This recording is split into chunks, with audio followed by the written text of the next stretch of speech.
আজকে হাজবেন্ডকে একদম তাক লাগিয়ে দেবেন নতুন একটা রেসিপি দিয়ে, এগ চিকেনের ফিউশন। তাহলে শুরু করা যাক।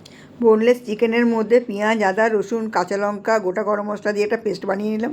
কড়াতে সর্ষের তেল দিলাম, হলুদ মাখিয়ে রাখা ডিমগুলো হালকা করে ভেজে তুলে নিলাম। ওই তেলের মধ্যে পেঁয়াজ কুচো দিয়ে নুন, হলুদ, চিনি, শুকনো লঙ্কার গুঁড়ো দিয়ে হালকা করে নেড়ে পেঁয়াজটা ভাজা ভাজা হলে পেস্টটা দিয়ে দিলাম।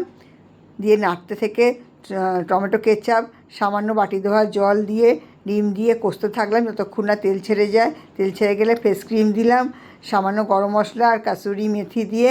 নিশা, খাবি আয় রে, তোর এগ চিকেনের ফিউশন রেডি, খেয়ে যা। খেয়ে দেখা যাক কেমন হলো ফিউশনটা।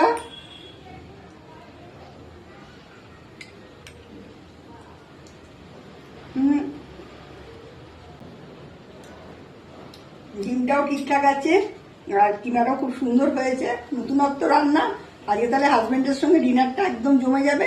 তাই আমার চ্যানেলটাকে সাবস্ক্রাইব করবেন, লাইক কমেন্ট শেয়ার করবেন, বেল আইকনে ক্লিক করবেন। টাটা।